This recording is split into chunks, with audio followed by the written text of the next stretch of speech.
అందరికీ నమస్తే అండి.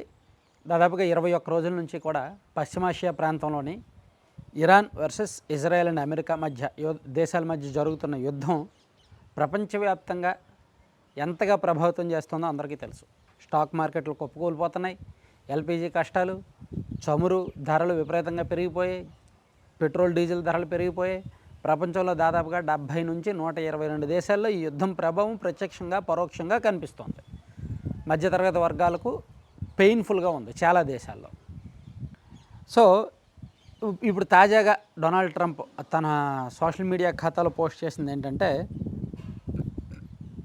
5 రోజుల పాటు దాడులు చెయ్యం అని చెప్పారు. ఇరాన్తో చర్చలు కొనసాగుతున్నాయి, 5 రోజుల వరకు దాడులు చేయమని చెప్పారనమాట. హర్ముజ్ జలసంధిని 48 గంటల్లోగా తిరిగి తెరవాలంటూ ఇరాన్కు అమెరికా అధ్యక్షుడు డొనాల్డ్ ట్రంప్ 2 రోజుల కిందట అల్టిమేటం జారీ చేశారు. సో లేని పక్షంలో ఇరాన్లోని విద్యుత్ కేంద్రాల మీద దాడులు చేస్తామని కూడా హెచ్చరించారు. సో ఈ నేపథ్యంలోనే తాజాగా ట్రూత్ సోషల్ వేదికగా ట్రంప్ కీలక ప్రకటన చేశారు. పశ్చిమాసియాలో యుద్ధాన్ని పూర్తిగా నిలిపివేసే విషయమై ఇరాన్తో 2 రోజులుగా చర్చలు ఫలప్రదంగా సాగుతున్నాయని చెప్పారు.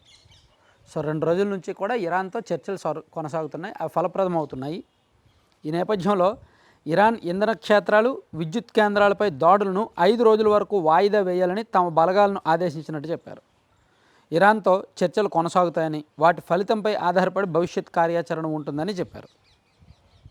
అంటే యుద్ధం ఆగలేదు, కానీ ఒక 5 రోజుల పాటు దాని కొన్ని పరిమితుల్లో వెళ్తారు, కొన్ని లిమిటేషన్స్లో వెళ్తారు, తీవ్రతను తగ్గిస్తారు. ఎందుకంటే చర్చలు కొనసాగుతున్నాయి. దీనికి చాలా కారణాలు ఉన్నాయి.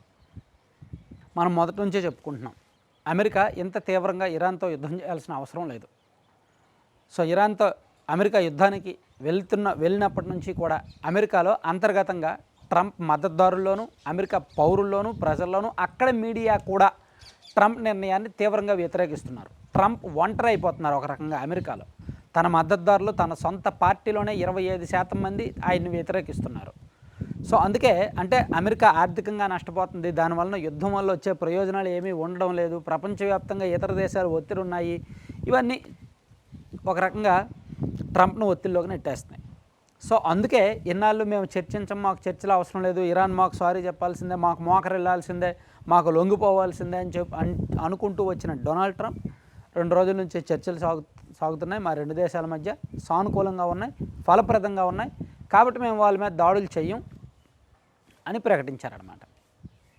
అయితే దీనికి చాలా కారణాలు ఉన్నాయి. 2 రోజుల నుంచి ఇరాన్ యుద్ధ తీవ్రతను పెంచింది.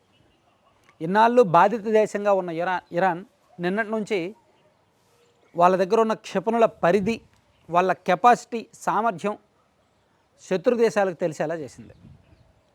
2 రోజుల కిందట దాదాపుగా 4000 కిలోమీటర్ల లక్ష్యాన్ని ఇరాన్ క్షిపణి ఛేదించి అమెరికా స్థావరం మీద పడింది, అమెరికా సైనిక స్థావరం మీద పడింది.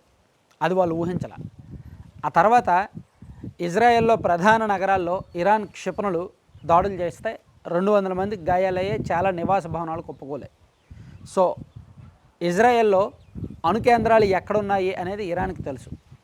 వాటి లక్ష్యంగా ఇరాన్ దాడులు చేయడానికి ప్లానింగ్లో ఉంది.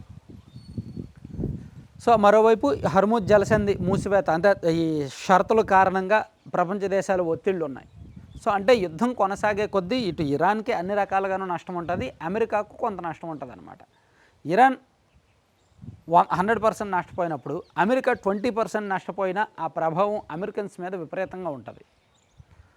అందుకే దీనిలో చర్చలు జరుపుతూ ప్రస్తుతానికైతే మాత్రం ఒక ప్రాథమిక అవగాహనకు వచ్చారు. ఒక 2 రోజుల పాటు తీవ్రతను తగ్గించాలని నిర్ణయించారు. పూర్తిగా ఆపరసమి, ఇదేమీ చీజ్ ఫైర్ కాదు, ఇదేమీ కాల్పుల విరమణ కాదు, కేవలం కొన్ని పరిమితులు మాత్రమే ఉంటాయి. Thank you.